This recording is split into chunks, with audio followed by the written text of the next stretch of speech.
Hi, good afternoon, everyone. I'm Dr. Mena Demise with the Congressional Black Caucus Foundation. You are joining us for the third of 6 virtual brain trusts focusing on COVID-19 in the areas of the census, the stimulus package, public health, water justice, and infrastructure. And so today I'm happy to share with you our third virtual brain trust on the water workforce, COVID-19, and examining governance, diversity, and pipeline solutions.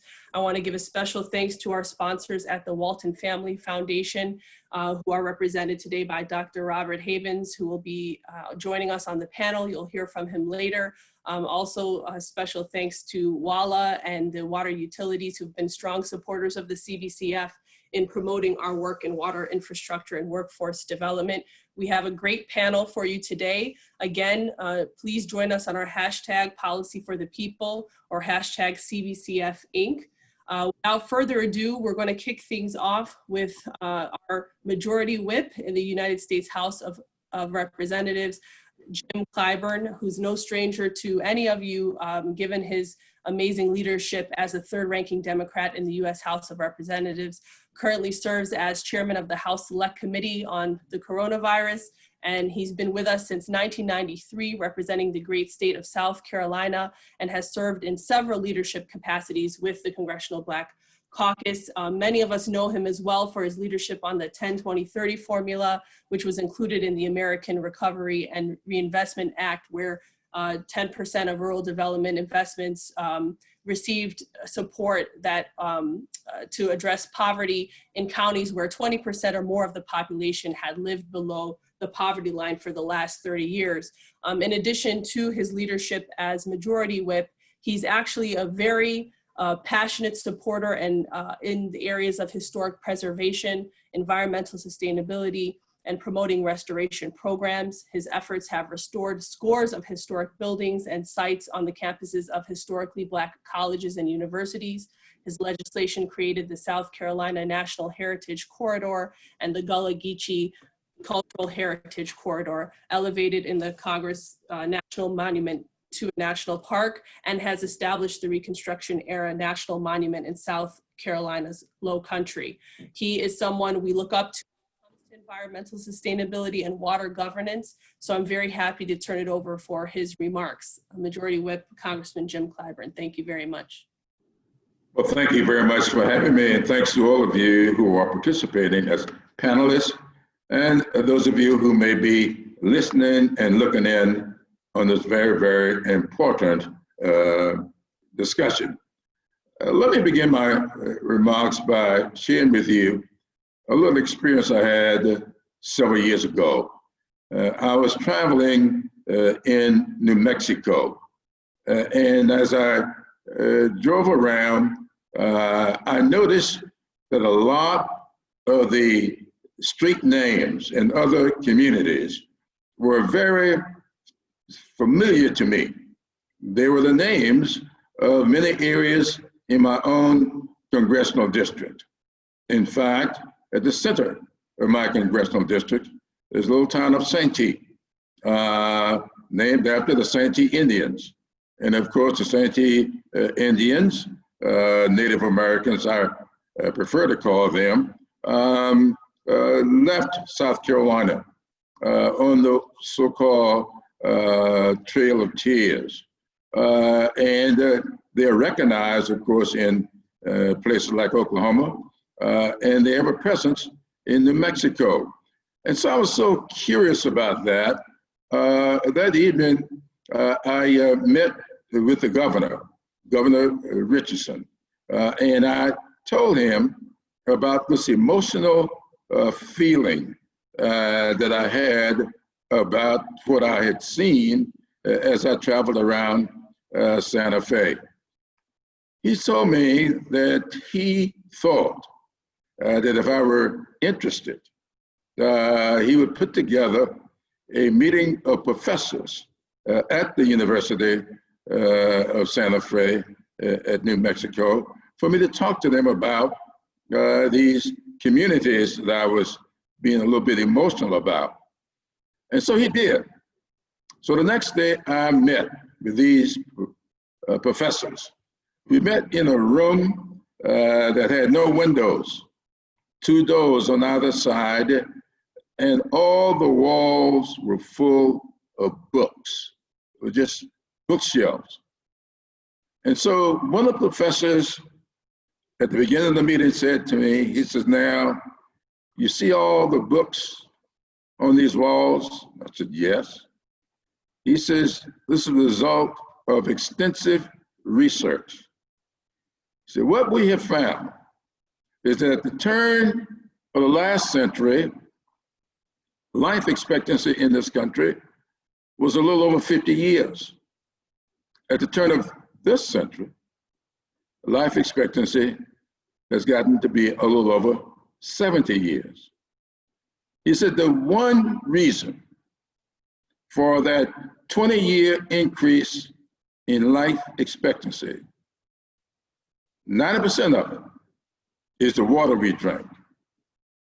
It's because of our efforts to clean up the water that we drink.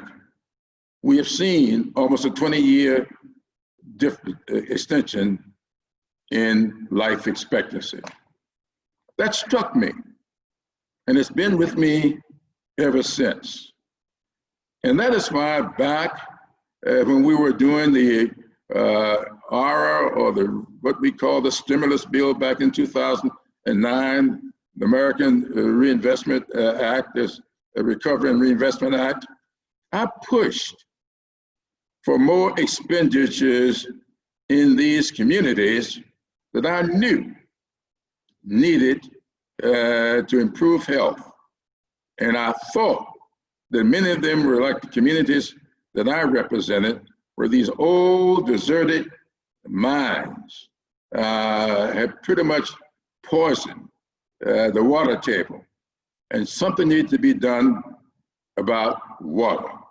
And so I pushed when we got to the discussion of that bill to target resources into these communities. I asked for them to put together this little formula. Now, the reason for the formula is very simple. The Census Bureau says that in a community where 20% or more of the population has been stuck beneath the poverty level for 30 years is classified as a persistent poverty community. Now, when I look at the counties I represented, the majority of the counties that I represent at that time represented fit into that category. And so I said to them, I said, it seems to me that if the Census Bureau believes that when 20% or more of the population is stuck beneath the poverty level for the last 30 years, we ought to look at that as a persistent poverty community. We ought to designate at least 10% of all the money that we are putting into this section of the bill to go into those communities. Well, they thought that was something we had never done before and weren't too sure how that would work. They decided to try. They let me put it in 4 sections of the Recovery Act. It worked famously. I often tell the story that I was about to take off on a weekend of golf one day, and it was a Thursday evening, and then I was going to go to down to the low country and play golf with some friends, and I got a phone call, and I was asked to come to the little town of Britain's Neck, not even a town, it's a community, to participate in a groundbreaking. And there's a groundbreaking for a water system. And so I asked him, I said, well, you know, I'm really a little bit occupied during the time of this groundbreaking. So why don't you invite me to come to the dedication when you get it done? And I said, by the way, why is it so important for me to come to this groundbreaking? they said to me, it's important because we've been trying to get a water system out here for over 40 years, and we never could get it. And the only reason we're getting it now is because of that little formula that you put into that Recovery Act, 10, 20, 30. And we just thought that since you're responsible for the formula, you'd be the best one to do the groundbreaking. Well, needless to say, I wasn't gonna let anybody take credit for it. So I went to the groundbreaking. But that was just the beginning. In Williamsburg County of my district, because of 10, 20, 30, they got 134 miles of new water systems. Throughout the low country of South Carolina, water systems were being developed. And it's because we had targeted these resources. That's why I have been pushing in all of the funding measures we're putting together now for special attention to be given to these communities, because life expectancy will be improved dramatically if we can get good water systems into these communities. But we must do more than provide the water. We now are faced with probably the most catastrophic event any of us have ever experienced in our lives. Well, a few of us may have been around at World War II. I was born at the ending of it. But I do believe that when it comes to a threat to our continued existence as a world power, this pandemic, COVID-19, has visited upon us, require us to pay special attention to these communities that have been persistently impoverished. And that's why broadband deployment is so important. That's why we've got to get broadband into these communities.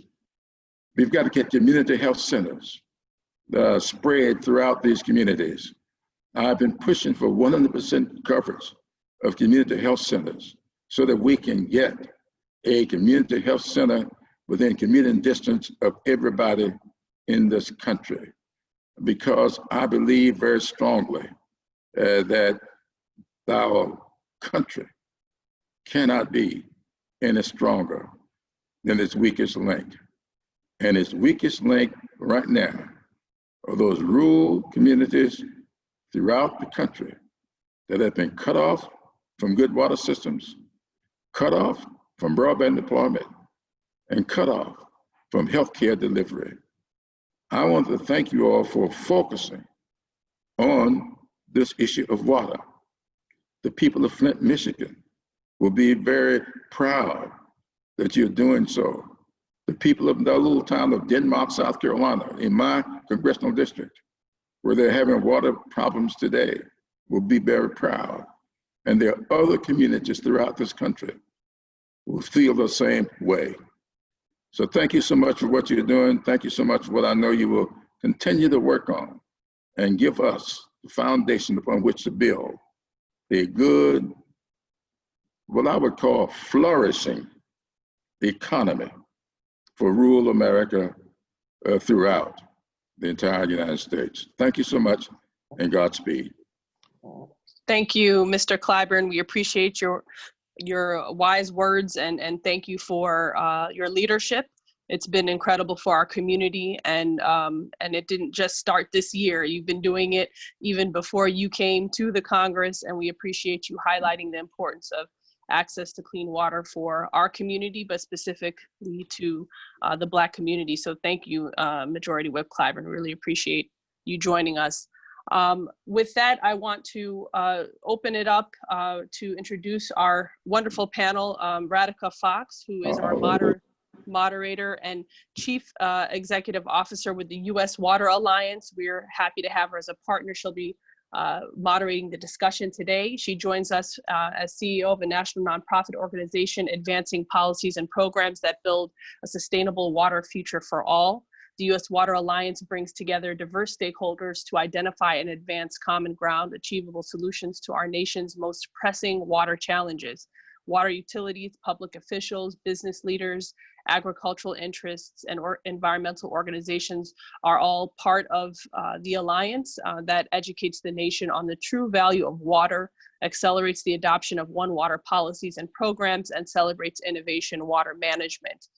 She will then introduce our panel, Dr. Afia Zakia, who's our Senior Water Infrastructure Research Fellow, Kashia Powell, who's Chief Operating Officer with DC Water, Joseph Kane, Senior Research Associate and Associate Fellow with the Brookings Institution, Kevin Jingori, General Foreman, Sewer Services, DC Water, and of course, our moderator, Radhika Fox. I'll turn it over to her, CEO of the U.S. Water Alliance. Thank you, Radhika.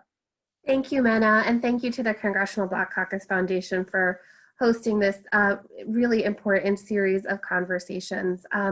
And Congressman Clyburn, thank you for your decades of leadership on equity and making sure that no one is left behind in this country. You are just an amazing and inspiring leader.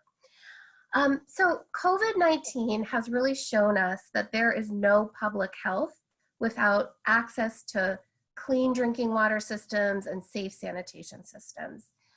It's also revealed to the nation, I think, the ways in which racial and economic inequity are embedded in nearly every system, our health system, our education system, and the way work is organized.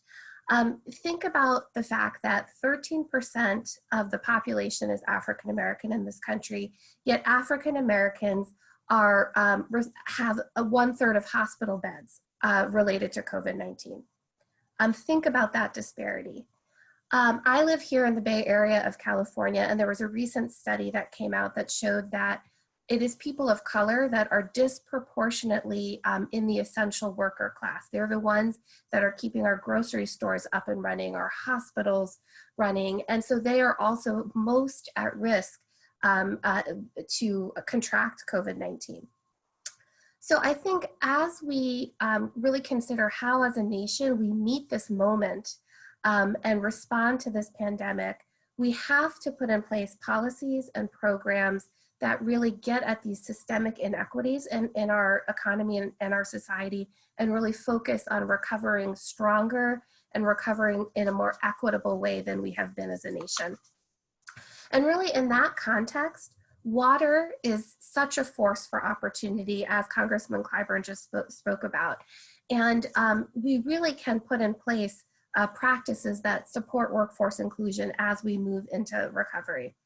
A study, for example, that we commissioned through the Value of Water campaign showed that if we were to close the water infrastructure gap in this country, we would generate 1.3 million jobs.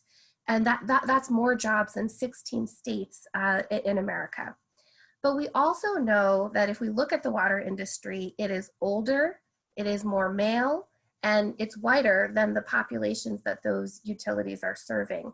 And we also know that there's going to be a huge wave of retirements because the water workforce is older on average than the American population.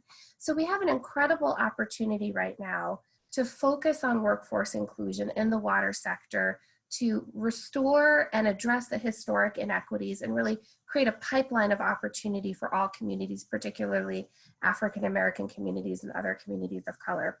And so to really dig in on these conversations, Mena and Dr. Afia Zakia have put together an amazing panel of leaders from different, to really share different perspectives. So really without further ado, I'm gonna kick off the panel. Each of our panelists will do about 5 minutes of opening remarks. I encourage you to share questions along the way through the chat box or through Facebook Live, and then we will have ample time for discussion. So I'd like to first introduce Afia Zakia, who is a Water Infrastructure Fellow with the Congressional Black Caucus Foundation. I've had the honor of working with Dr. Zakia for a good 1.5 years now, doing incredible work at the intersection of equity, opportunity, and workforce issues. She's going to speak with us a bit about kind of what the water, wastewater utility of the future could look like and how we really create a more inclusive pipeline. So let me turn it over to you. Thank you so much, Radhika. And Good morning, everyone, or is it afternoon now, depending on where you are, morning or afternoon. Again, I want to also echo my thanks to Representative Clyburn for joining us today, and hopefully we'll get a chance to talk some more about the fantastic work you're doing and see how we can do more work together. And again, I just give thanks to everybody who answered the call to be a part of this important discussion. So some of the things that I want to touch upon, the utility, the water and wastewater utility of the future, of course, when you look at what the utilities that we have been working with have shared with us in terms of the direction that they want to go, we know now that because of COVID-19, some changes and challenges are there for achieving this vision. As was mentioned, we know now that one of the main things that both the water and wastewater utilities wanted to do in terms of becoming what is called this utility of the future and employ what they're also calling a high road approach to looking at their situation is to have a younger, more diverse workforce that is representative of the communities where many of the facilities are located. And many of the communities are located in Black and brown communities of color across the nation. As we look at what is happening now, we find that, and this was pre-COVID data, if I just can share some of this with you, as was mentioned, the water workforce, including the wastewater utilities, has over 17 million people working across 153 different public drinking systems and about 16,000 wastewater systems in the nation. 65% of that workforce has been white and 85% male. Blacks and Asians have made up around 11.5% of the water workforce, and around 21.8% or so has been Hispanic people, mainly in the construction area. And then women have been around 14.9 or 15%. So as we can see, the numbers are showing that there's, a lack of diversity and underrepresentation of many core groups across the nation when we also take into consideration the coloring of America. So what the future of the water and wastewater utilities look like in terms of the workforce has some work to do to be reflective of where the nation as a whole is going in terms of the makeup of the population and the demographics that we have. The other thing that I would mention is that many of the water utilities have been making strides and moving towards implementing programs and seeking funding and legislation to fund workforce development programs in the water and wastewater sector that would target minorities, Blacks, and other people of color. One of the, Keisha, I hope will be able to talk about some of the work that she was doing in Atlanta before coming to DC, and we're glad to have you in DC now. But she's a part of a group called the Water Agency Leaders Alliance, and CBCF has been working with this group to look at how we can re-envision how these utilities target and recruit, educate, and retain more people of color and African Americans across the US. So we've been documenting some of the best practices that we have, and also having conversations with people who work in HR and other areas to talk about what are some of the innovative ways that they can use to go beyond what has been their traditional source of targeting and reaching, especially young people. Now we know that in the Black community, there are the jobs that are available in the water and wastewater sector are jobs that don't require a college degree. They require you, of course, to finish high school and have some science and, good math and technology skills, but you don't always have to have a college degree.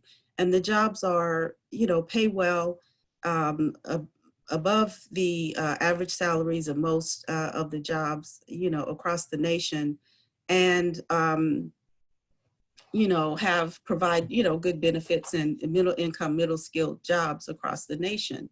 When we look at where, however, right now, a lot of Black folk and others are located, we find them not in a lot of the leadership and engineering and technical positions, but we find, especially Hispanic groups, they tend to be concentrated in the construction trades. And so a lot of the positions, a lot of the jobs in the water and wastewater utilities are, have people with skills that are like plumbers, construction workers, but there are also jobs that go across the spectrum. They need marketing people, they need IT people, research analysts, especially in marketing, and a lot of different areas. And these are some of the areas where jobs were projected to growth. I guess that my issue, and I know my time is almost up, that I want to raise is that in becoming this utility of the future, where the water and wastewater utilities would see themselves as economic anchors in the communities that they exist, they wanted to become, also address social and community development in, across the nation. And the utilities also wanted to be able to continue to be good environmental stewards, and address some of the environmental justice issues that they have. But in order to do this, the main source that the utilities have, of course, is revenue, is from fees, from charging customers across the board.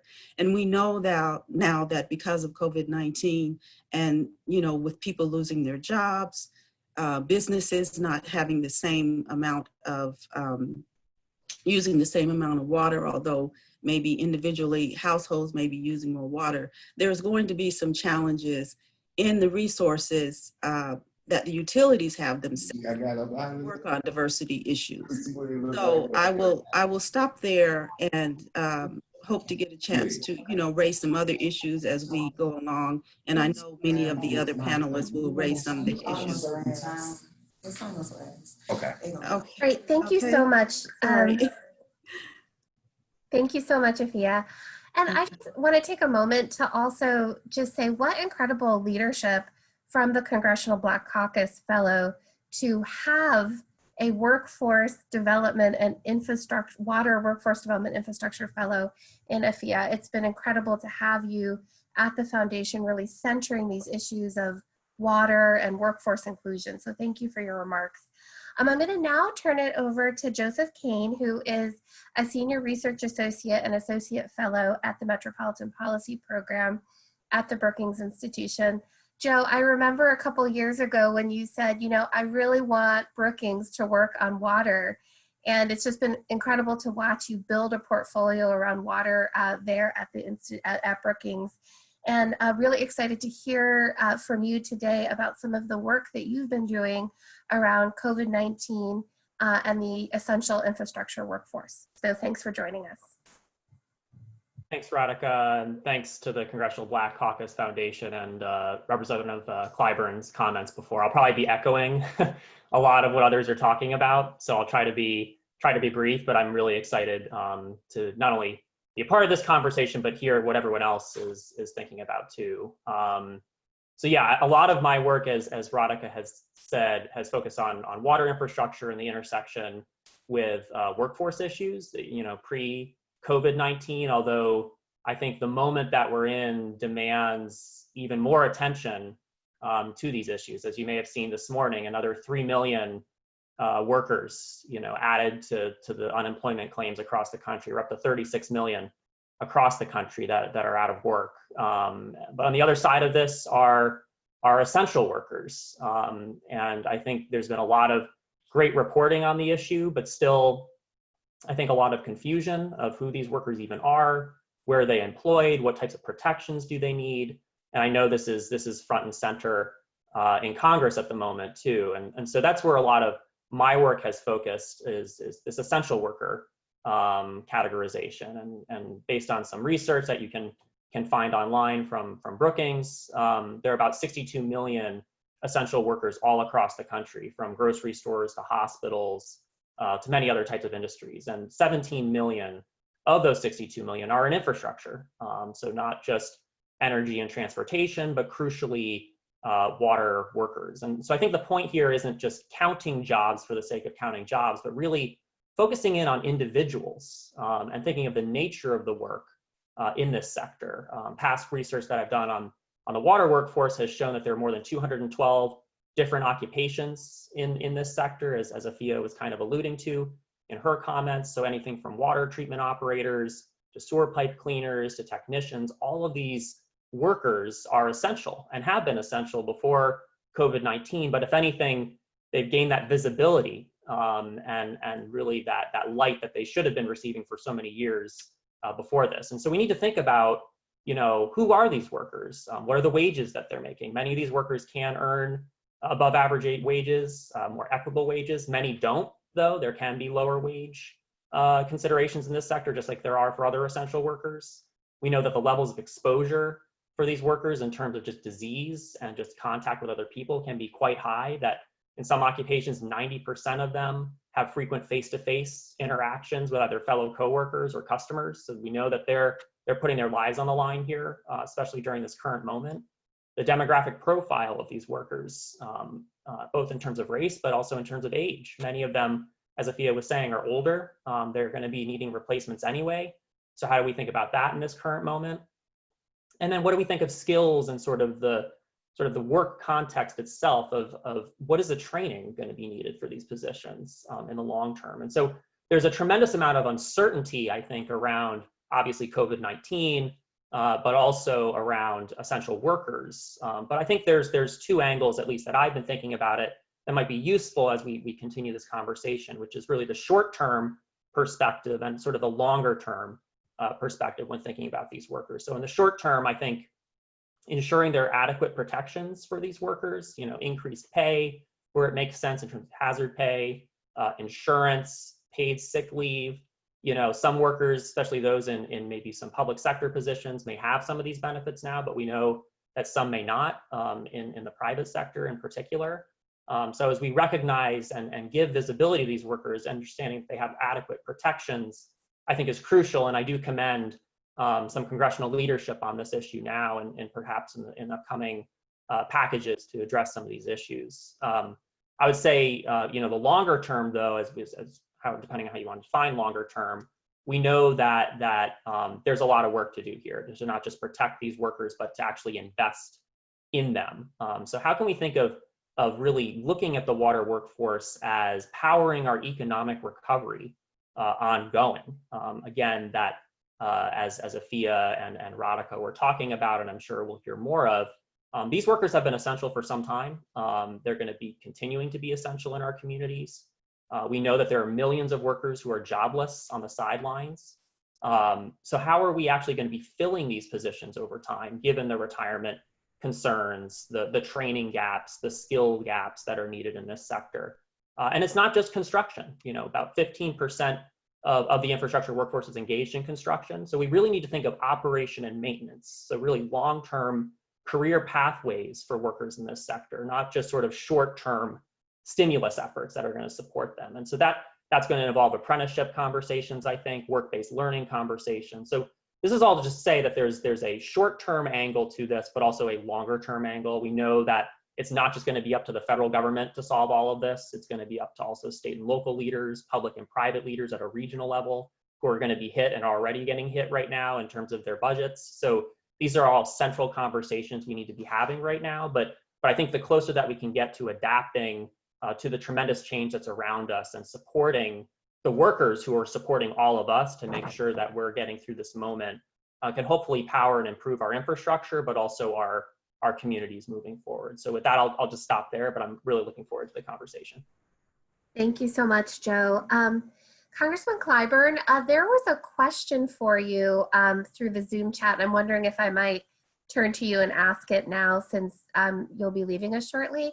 So the participant thanked you for your comments around rural communities and public health, water, but also asked, we're in a moment where community health centers are shuttering, all around the country, and particularly in rural areas. And so how should we be thinking about that, and what should we be doing? Well, thank you very much for that question. I am particularly concerned about the shuttering of community health centers and rural hospitals. We've closed 4 in South Carolina, and I think the last time I checked, there are 20 some odd rural hospitals that have been closed or recently closed across the country. So what I have been trying to do is getting people to understand that we're not going to be able to do the things that are necessary to move our country forward without curing this healthcare delivery problem that COVID-19 has exposed so dramatically. And so in the recent bills that we have passed, under the auspices of testing, tracing, isolating, and treating, we have gotten significant investment. $25 billion already approved, another $75 billion in the bill that we'll be voting on tomorrow. And what we're trying to do is getting people to really look long-term at another bill that we are pushing as an individual bill with Energy Commerce Committee, working with Frank Pallone. We're committing around $65 billion to expanding community health centers.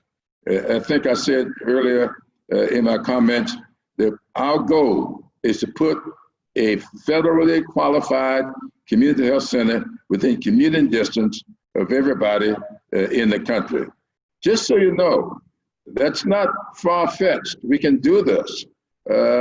We had 100% coverage of community health centers back in the Recovery Act. Bernie Sanders ran it in the Senate. I did it in the House. It was on the table.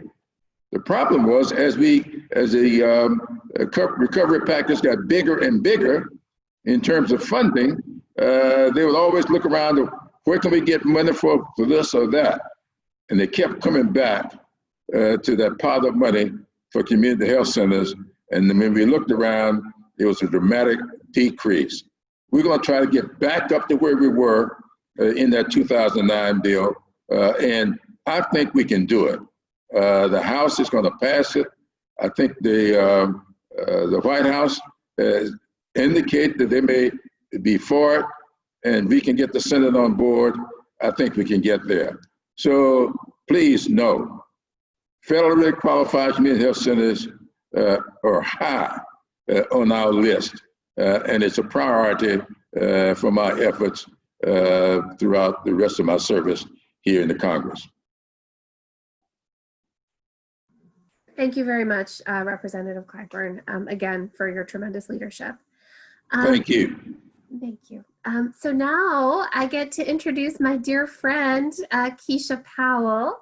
Until very recently, Keisha was the commissioner for the City of Atlanta Department of Watershed Management, and she is now the incoming Chief Operating Officer for DC Water. So I will say Atlanta's loss is DC's gain with Keisha moving north. Keisha, you really have such a unique vantage point because you've been in leadership positions in many utilities around the country, Baltimore, Jackson, Atlanta, and now DC. So I'm wondering if you could share with us some of the operational and financial challenges that you and your utility executive counterparts in other parts of the country are facing related to water and wastewater delivery. Thanks for joining us, Keisha. Sure, and I certainly want to thank the Congressional Black Caucus Foundation for inviting me to participate in this esteemed panel. And I was so impressed by Congressman Clyburn's words and the story that you shared with us at the beginning, it made me think about one of the challenges that we are dealing with now, which is the equity, as you highlighted, Radhika. And one of the other points that I was asked to contemplate was how this pandemic has or will reshape the governance of utility management going forward. And I think that's part of it. Making sure that we have, as part of our governance for utilities, resilience and equity. And we talk about equity in three pillars: the access to safe, clean drinking water, which our frontline workers like Kevin in DC have had to make sure we maintain throughout this pandemic, and making sure that we have a workforce that is prepared to not only do their jobs, but to do them safely, and making sure that they're guarding themselves. And then there's the affordability piece, which we have seen underscored. We in Atlanta not only stopped disconnection of services because of the pandemic, but we also started to restore service to those that were without service when they called in, and were surprised at the number of residents that have gone without service because of affordability issues, not just for the service, but in terms of maintaining their own service lines and internal plumbing. And so that's something that as a sector, we have to continue to contemplate moving forward, that affordability piece. And the last piece around equity is infrastructure investment. We talked about the number of jobs that come from investing in our infrastructure, the number of water sector workers we have right now, and the impacts to the economy. And I think one of the things that we've been able to see through this is that because of the work that has continued, because of the services that we have continued to deliver 24/7, we are continuing to keep the economy moving. And I think moving forward, because of that, we're seeing financial challenges already, impacts to revenues. We're seeing a decline already in consumption across the country, and that will directly impact revenues. Many utilities are projecting significant revenue shortfalls for this fiscal year, as well as the coming fiscal year. And we really have to think about what that impacts. It impacts operation and maintenance costs, certainly the ability to continue to invest in critical infrastructure, but the concern around the impacts to our operation and maintenance budgets, a huge piece of that is personnel costs, and that goes again to our workforce. And so I think it was very encouraging to see the packages addressing water and wastewater funding move in the House and the Senate, those proposals, some significant funding proposals there. And it's important from three perspectives. There needs to be funding to address the revenue shortfall that utilities will experience. There needs to be funding to provide assistance for those that are having difficulty paying their water and sewer bills, because those rates are what help us continue to pay our workforce. And there also needs to be continued investment for critical infrastructure, which we now know is necessary to have in place and to maintain, to support keeping our communities safe and healthy. Great, thank you so much, Keisha, for your remarks. And Representative Clyburn, I know that you need to leave us. Thank you for spending so much time with us this morning. You are just an American hero, and all of us stand ready to support you as you continue to advance policies in DC that expand opportunity for all. So thank you again. Thank you very much for having me. Thank you. Thank you, Congressman. Great. Now I am excited to introduce Kevin Jingori, who has more than 20 years of experience in environmental, water, and sewer resource management. He is with DC Water, and he manages more than 100 departments of Department of Sewer operation personnel that specialize in maintenance, replacement, and repair of DC's water system. Kevin, thank you for being an essential worker, for keeping DC Water up and running, and we really look forward to hearing about what you and your team are doing in the context of this pandemic. So welcome. Thank you so much for having me, and thank the CBCF for inviting me. I'm honored to be here today with such esteemed leaders. I was invited to give you an overview from the front lines, a perspective of what the pandemic has changed the way we have to do things. So with the impact of COVID-19, it hasn't changed our operating hours because water and sewer is essential. So we already operate at a 24/7 level. So we always did that. So, but however, COVID-19 has changed the way we operate. So specifically when it comes to the health and wellness of our dedicated DC Water employees, the current situation has called for an increased need for PPE, a new way of learning how to social distance. DC Water's leadership has truly done a phenomenal job in ensuring that myself, my team, and all employees of the authority have the proper PPE in place to continue to serve the residents of the District of Columbia and our surrounding neighbors.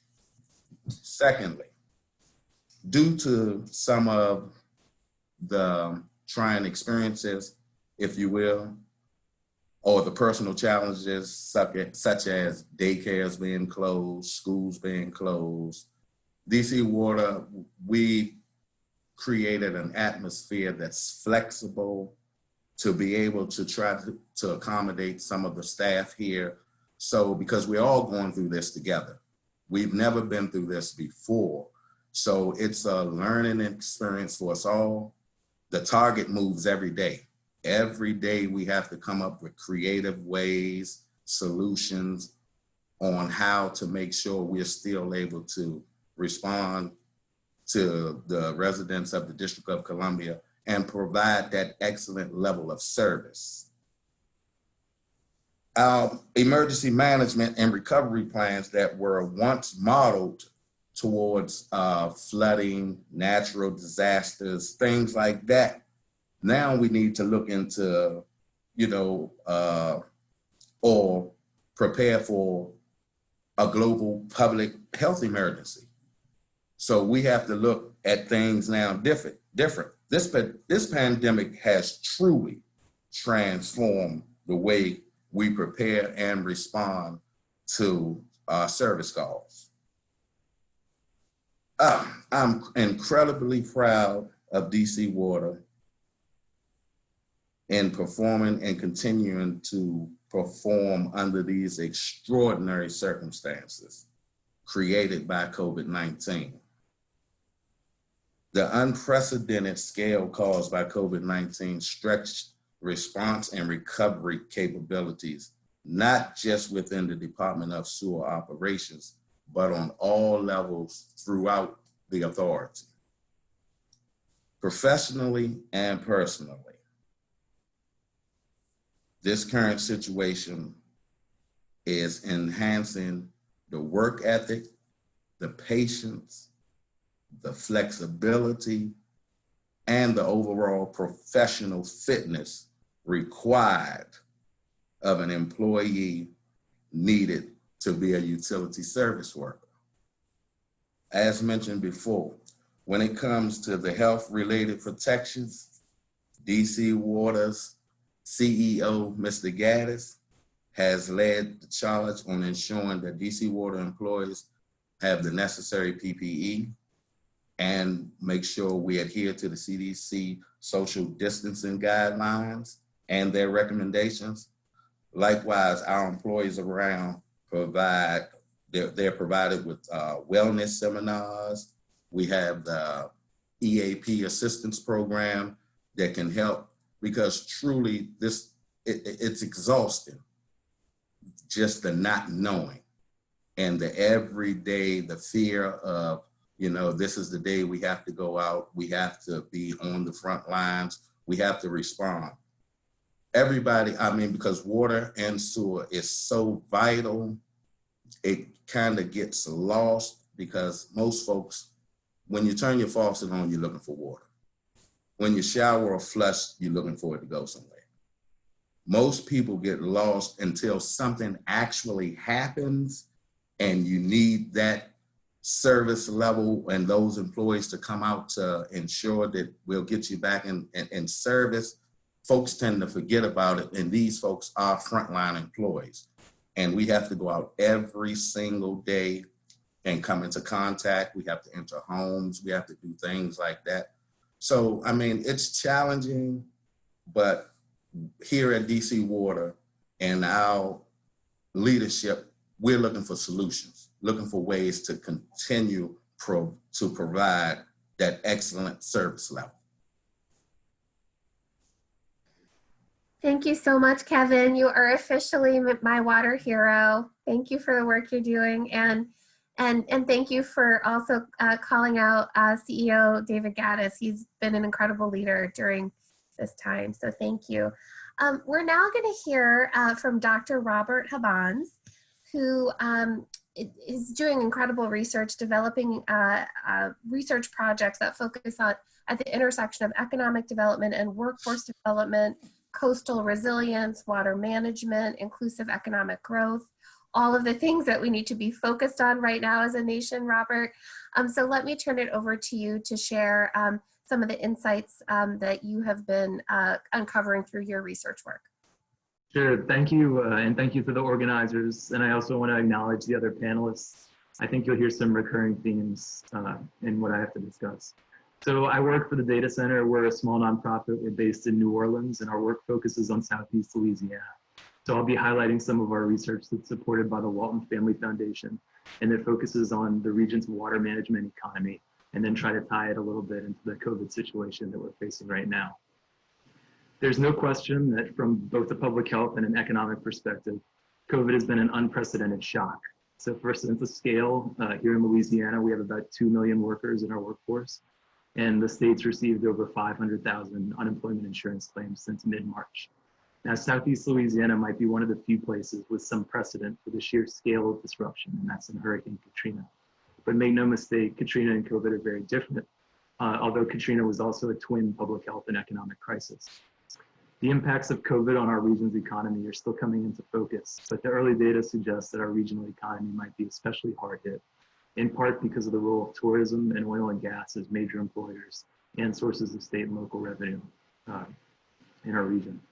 And that's where our research on water management comes into play.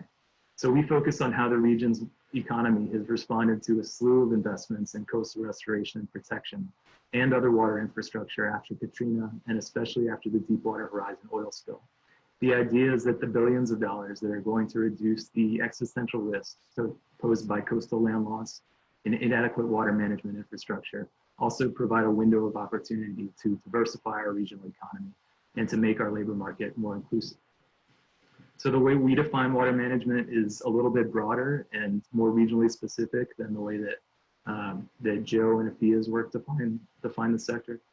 Our region's challenges of coastal land loss, storm surge and flooding, and aging water and drainage infrastructure are all interconnected. So what these activities have in common is a focus on water and some significant overlap in the skills that the jobs require, whether it's planning and engineering, constructing and maintenance, or environmental science. We also, echoing the findings that were previously mentioned, we also find that these industries have a lot of good, relatively attainable middle skill occupations with a lot of skill overlap with our other industries. And that's important to us because the most consistent job growth in our region for the past 2 decades or so has been either on the lower earning or the higher earning end of the wage spectrum. So I want to highlight 2 challenges that are important to building our water economy going forward. First is, how do we frame infrastructure investment in terms of how it's connected to the entire regional economy? Neither hurricanes nor pandemics respect the boundaries of municipalities, parishes, or services districts. Likewise, labor markets and small business contracting opportunities are also regional in nature. In our region, it's been key that water infrastructure is seen as a target sector for economic development, like tourism or high technology.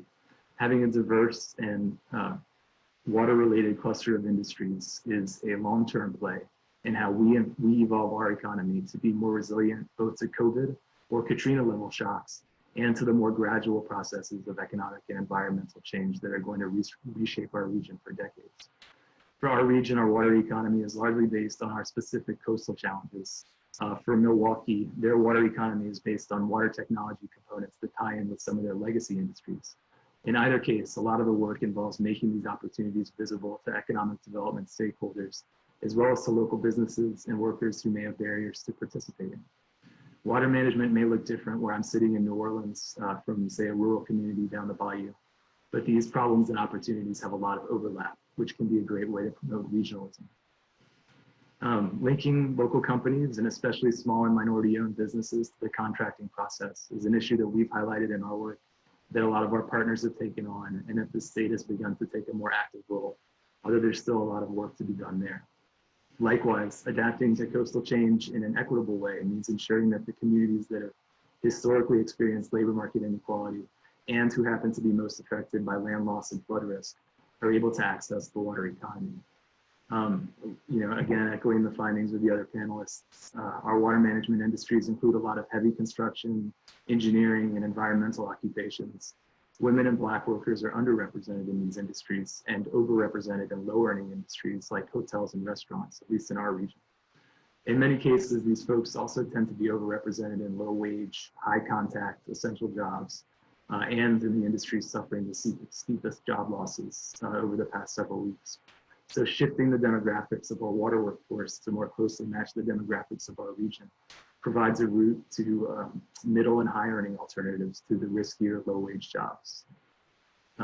Second, we're still in a period of uncertainty, but we need to confront how COVID may be altering the outlook for our coastal and infrastructure challenges. State and local revenues are being decimated by COVID. So on Monday of this week, the state of Louisiana just revised its revenue estimate down by $1 billion for this year. As a result of oil spill settlements and other funding streams, the state of Louisiana secured over $20 billion that are dedicated to address its coastal challenges, but that's not enough. The risk is that the fiscal fallout from COVID will create headwinds for funding infrastructure investments that extend long into the future.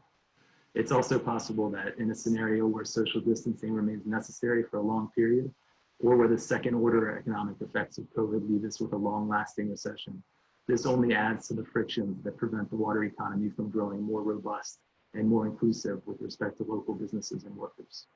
So I'll close with this.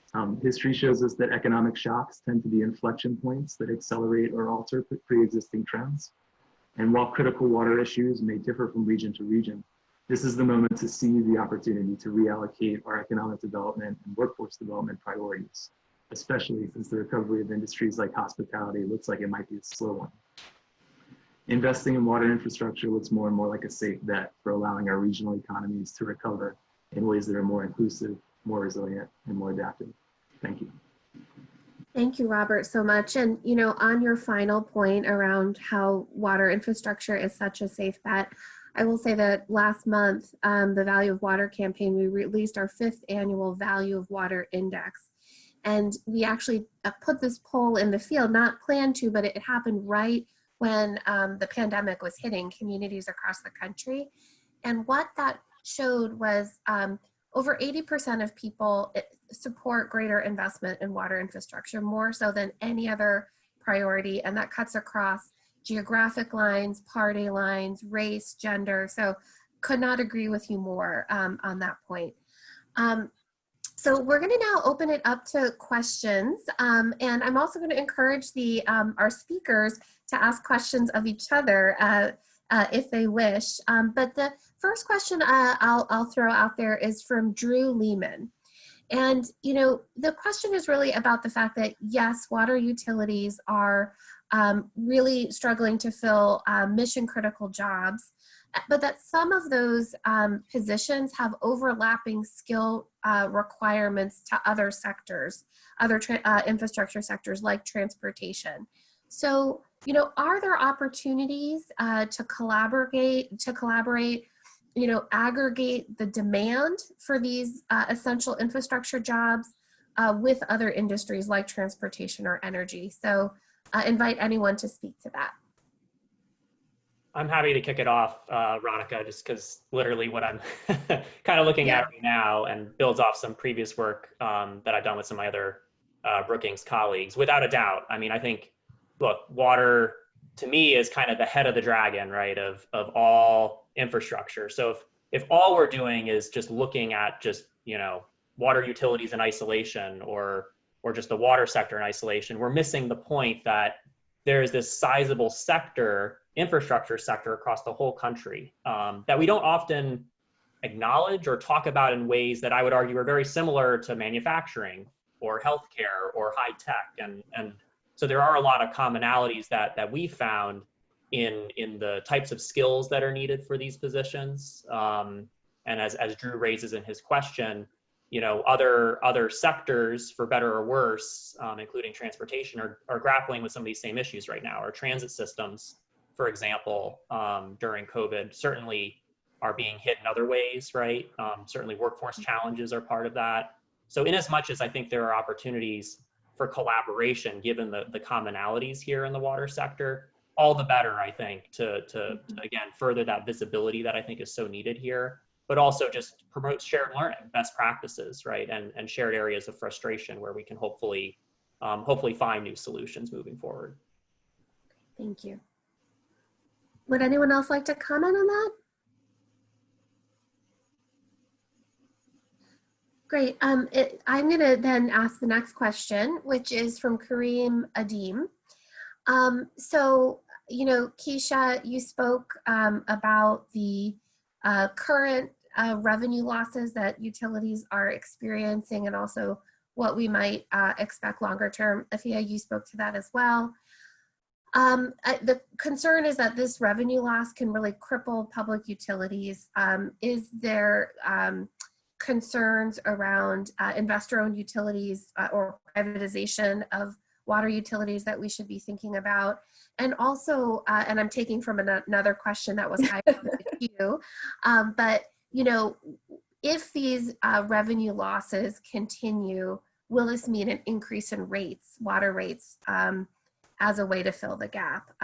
So anyone welcome to answer either of those questions around revenue loss and impact on utilities.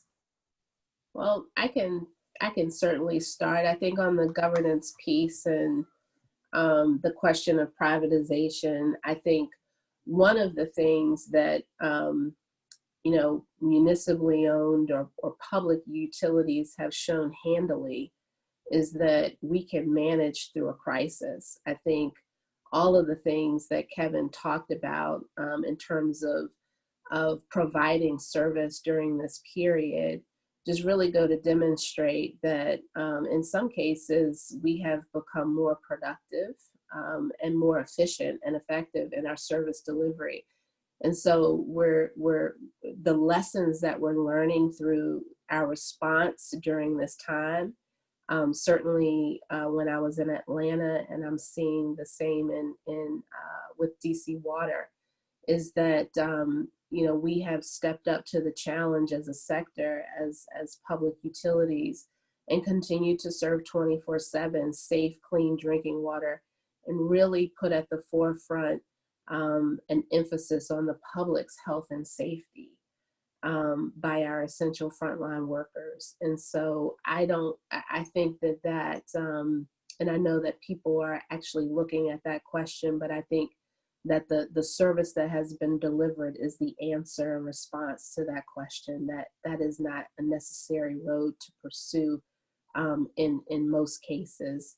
On the cost piece, I think, utilities across the country are grappling right now with the decline in consumption and what that will mean for budgets. For the remainder of whatever portion of the fiscal year they're in and next fiscal year. And while some utilities may be proposing deep cuts to their budgets, coupled with a need to increase rates, others may approach it differently in terms of increasing rates, because we know that there is an affordability challenge right now. There has been even before before COVID-19. I often talked about the city of Atlanta having the highest rates in the country and how we work to mitigate that with customer assistance programs and the municipal option sales tax and other measures. But I think the real answer to, or part of the answer to this, remains the funding that we receive from the federal government. And you spoke about our CEO at DC Water, Mr. David Gaddis. He was the utility leader that stepped up and rallied utilities across the country to sign on to a letter that we sent to Congress asking for additional funding and explaining the situation that we're in. And I think his continued leadership on that front, as well as other utilities across the country, it has borne what we saw yesterday. And the funding that was proposed and championed by Congressman Clyburn in the HEROES Act for funding to help our customers pay their water bills, because there is an understanding that that funding goes to support our critical infrastructure workers and their livelihood. So this is really cyclical. And that is something that we need to continue to push for. I often compare to transportation, going back to the former question, and I've talked about it many times, the comparisons between the water sector and transportation sector. We have a stark comparison here on, really making sure that the airline industry is made whole. And we need to make sure, continue to make sure that the same is done for the water sector. Wonderful. Thank you, Keisha. So the next question is from Alexander Lukopoulos, and I'm sorry if I've said your last name incorrectly, but he really wanted to ask, what is the role of private capital and also philanthropy in really meeting this workforce opportunity, workforce challenge in water?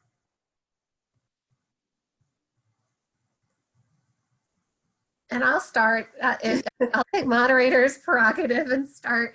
And I'll just say that, over the last 2 years, the Alliance has had an opportunity to work with water utility leaders and community-based organizations in 7 cities around the country: Atlanta, Buffalo, Camden, Cleveland, Louisville, Milwaukee, and Pittsburgh.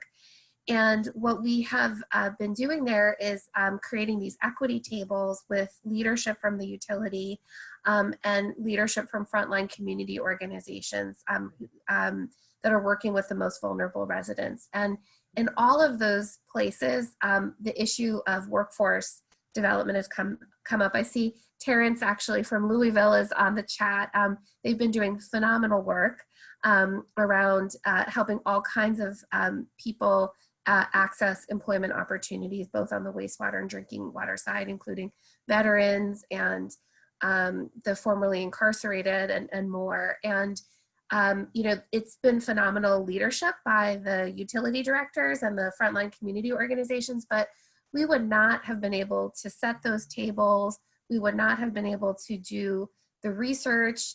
Robert, I'm sure you would agree, like the important research you're doing in New Orleans without philanthropic support. And so I think, at least on the question around private philanthropy, they have such an essential convening role, funding collaboration between different groups, research, and much more. So that's some of the ways that we have seen philanthropy stepping up, and hope more and more will. Would others like to field that question? Yeah, I'll add to that. I mean, just like you said, the Walton Foundation and some of our local foundations have played a really instrumental role, in part because our water issues are very diverse and very regional. So it involves a lot of different actors at different levels of government, different kinds of nonprofit organizations, and different kinds of industries. So, so sort of like helping to bridge those connections, and so that we can, you know, figure out where there's opportunities to get a critical mass by not just focusing narrowly on any one point of that equation. And I'm also looking at the chat, and you know, some people have been mentioning needing to make decisions with the input of the community. You know, a big part of our coastal challenge is that a lot of communities are adapting to a different coastal reality, a different risk profile, and it's going to continue to change over the next several decades. So there's a large planning effort involved with that that's not necessarily in infrastructure, but it's related. And so again, it's those kinds of connections where philanthropies played a really important role for us. Thank you, Robert.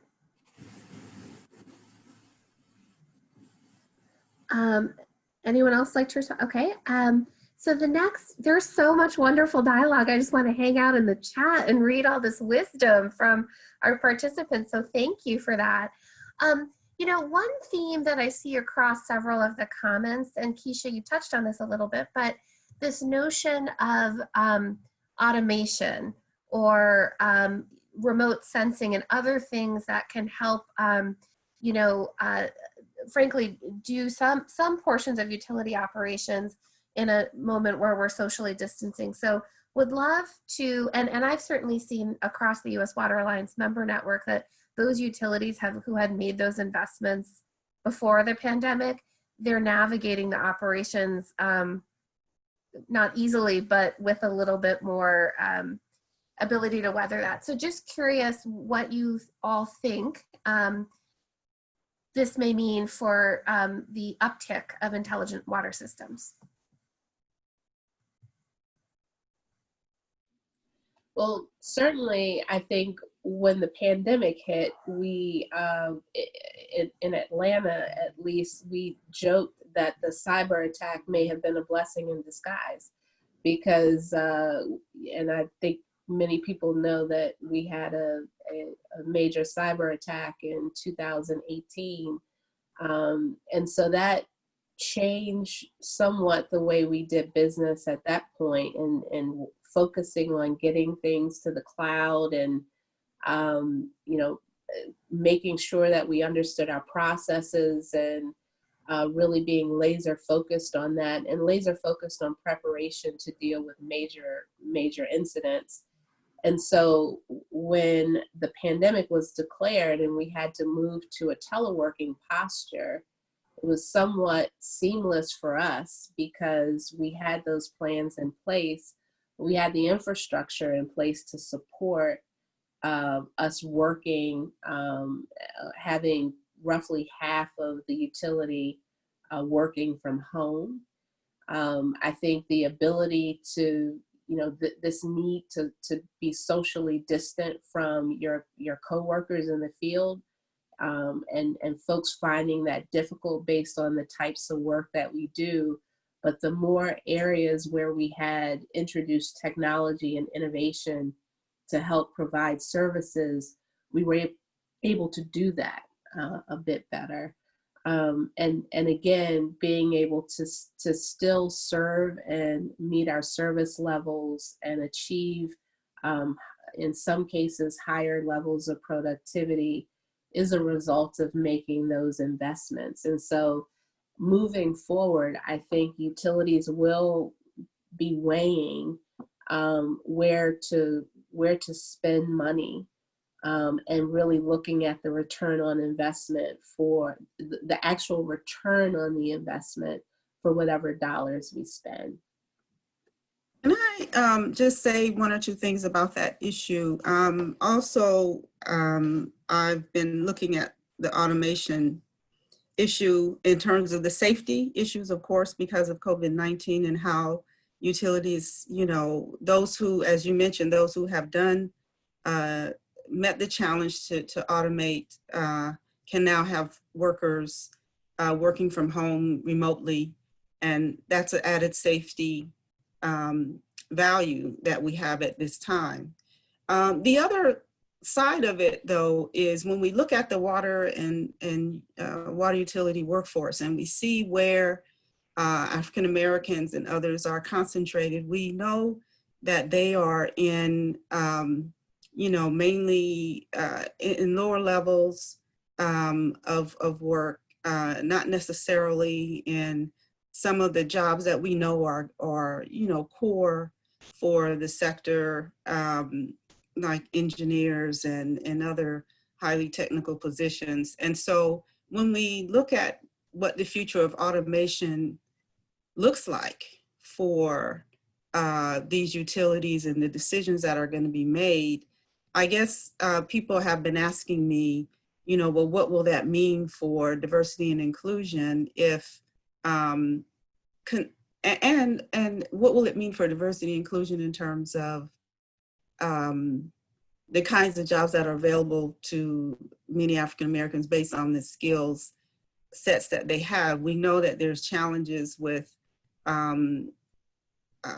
Black youth and getting STEM and STEAM, you know, high levels of those skills and education. We know that even in terms of apprenticeship programs where, you know, on the job training has been so important and vital, that, you know, there's not been, you know, equity in accessing those positions. But in terms of the automation, where is the automation going, you know, in the water and wastewater utility sectors, and how will that impact those who are currently employed post-COVID as decisions are being made about where cuts can be made? I think all organizations are actually looking at this now, right?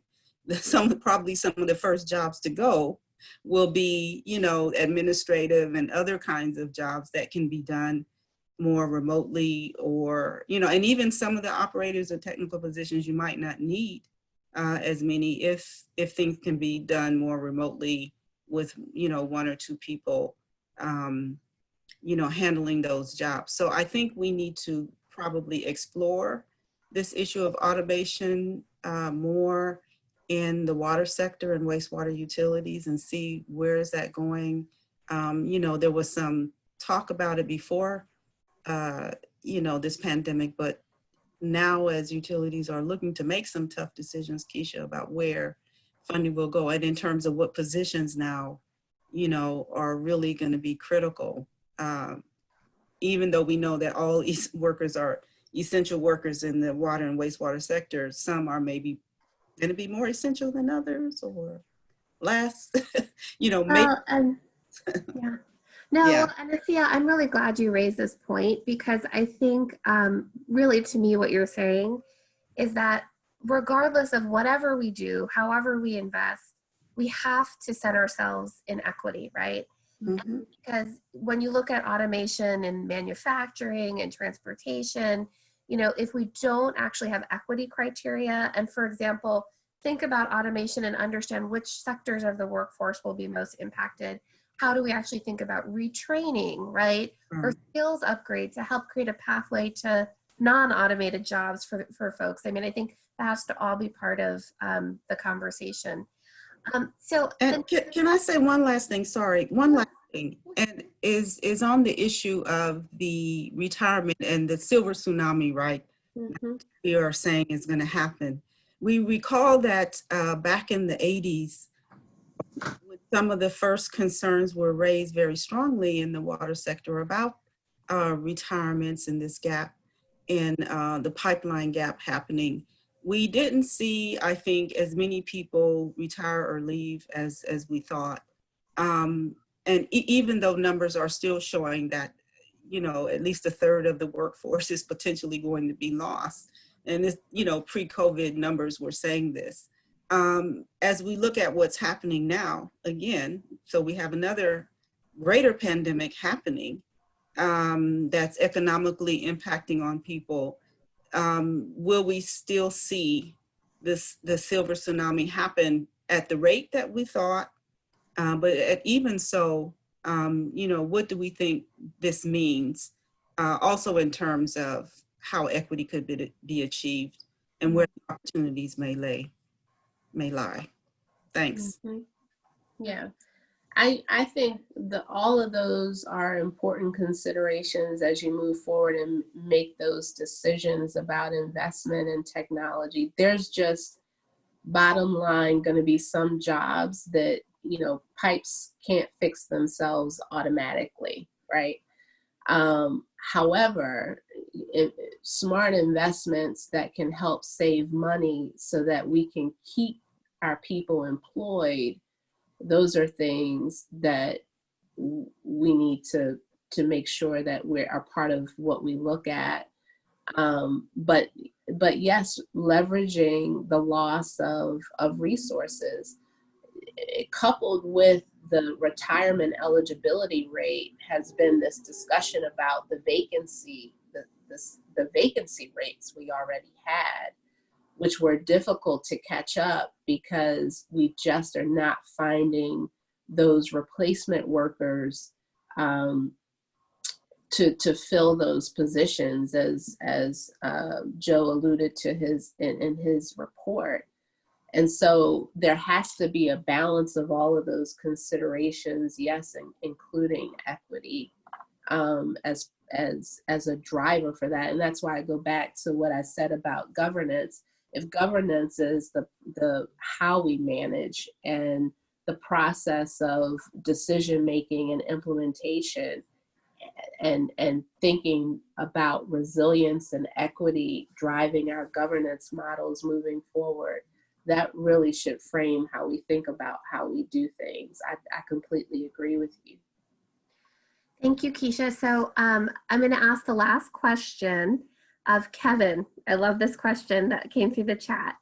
But just so I don't put the speakers on the spot, after Kevin's question, you're going to each get 30 seconds max, to share one takeaway that you want our listeners to leave with. So think about that. And Kevin, Shannon Walton wants to know how you found your way into the water and wastewater industry. Oh, that's a great question. So I was actually searching for a career. African-American male, born in the inner city. I really didn't have any sense of direction of what I wanted to do. So typically, you know, when you're in school, you typically say, oh, I'm gonna grow up to be an athlete or, you know, something like that. So I wanted to do something that's meaningful, where I'm helping, where I'm contributing to society. So I started off as a laborer. I didn't have any inkling about water nor sewer. I didn't know how it came on. I just know when I opened the faucet, it was supposed to work. I just knew when I flushed, it was supposed to go somewhere. So when I started as a laborer, things became very interesting to me. I wanted to know how this works. Where does the water go? What happens to it after it gets to where it's going? So all those things start to play on to me. So I wanted to learn more and more and more. But when you talk about sewer is very unattractive. That's an unattractive word. When you say sewer and you're talking to folks, the conversation probably ends right there. They really don't want to hear anything else because you're talking about sewage. But when you're talking about it, it's so many elements that go into it. You have to have first responders. You have to have people that actually fix it. You have to have people to monitor it. And here at DC Water, we're responsible for a lot. 1,900 miles of sewer, 25,000 storm drains, 16 storm stations, 9 sanitary stations, and over 100 outfalls and structures. All those things have to be maintained, monitored, and you have to have a preventive maintenance plan to make sure that the collection system operates. So to answer your question, I wanted to give back. I wanted to contribute to society. I wanted to do something. So that's how I became involved in the water and sewer industry. And I love it. Thank you, Kevin, our water hero. Okay, 90 seconds left before I turn it back to Dr. Mena Demese to close us out. I'm going to start from my screen, top left down. 20 seconds, Robert, take away for the participants. 20 seconds. Oh, great. I have to follow up that great story from Kevin.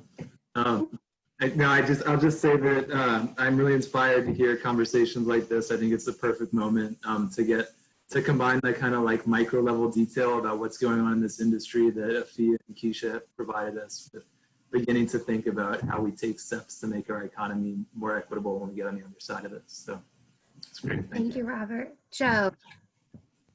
Yeah, no, it's hard to follow up, Kevin. I was like, almost like just cut it right there.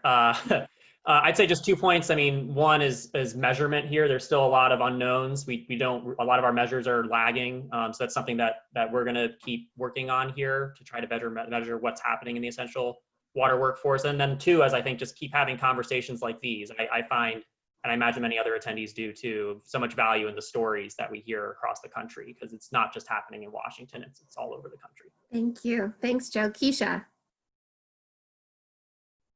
I agree. It's hard to follow Kevin's story, but at the risk of sounding corny, as I look at his uniform, I think the DC Water's tagline, "Water is life," is the perfect phrase for the day. Thank you. Afia. Yeah, water is life. At this time when public health is so critical, I just give thanks to people like Kevin and everybody who's working in the water and wastewater space. You're doing an awesome job. We couldn't live without you and the work that you do. Thank you so much. I'm just glad to play a small part. Thank you. And Kevin. So I just want to thank you all for having me, and we will get through this, and we will get through this. We will come out of this better than we went into it. We're learning so many different things, and we're able to adapt for the next big thing, because there will be a next big thing, but we will have some guidelines and some things in place so that we'll be able to succeed. Thank you, Kevin. And I really believe that it is by working together that we can meet this moment and recover stronger and more equitably. I'm overwhelmed by the wisdom that folks have been sharing in the chat. And so we've been messaging on the side. The Congressional Black Caucus Foundation is going to capture that. We'll share some follow-up resources, that beautiful resources people have been sharing through the chat. So thank you all so much. Let me turn it back over to our fearless leader, Dr. Mena. Thank you so much. And while I'm talking, there's going to be a survey to our listeners. Please let us know about the conversation. We'll be actually doing a second series on water on June 18th.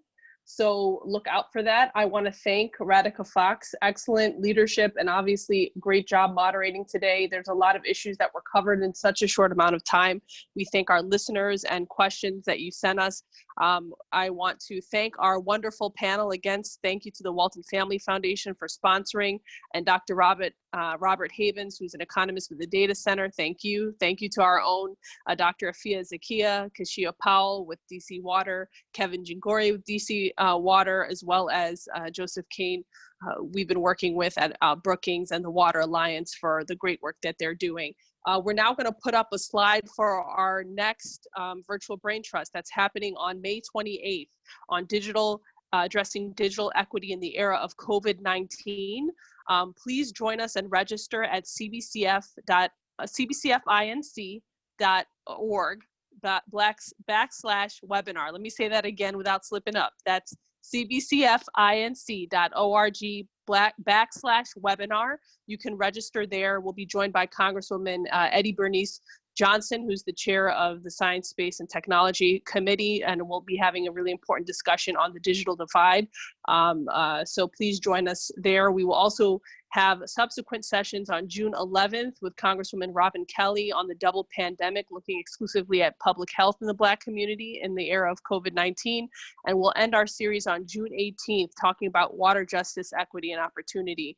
So we know how important this issue is. It's the only topic we're actually going to dive in a little bit deeper on a second round. So thank you so much for all that you all are doing and for being water leaders. Afia and I, we say loud and proud, water is life, and we believe that you all agree. So thank you for the work, and we encourage you to come to our website, contact us, so you can learn more about the work we're doing and join our collective cause. Again, on behalf of the Congressional Black Caucus Foundation, big thanks to Majority Whip Congressman Jim Clyburn, who opened up with some really wonderful remarks and insight into the issues around the water workforce and equity issues. So make sure you all take care, stay safe. Again, thank you to all of you on behalf of CBCF. Have a wonderful day.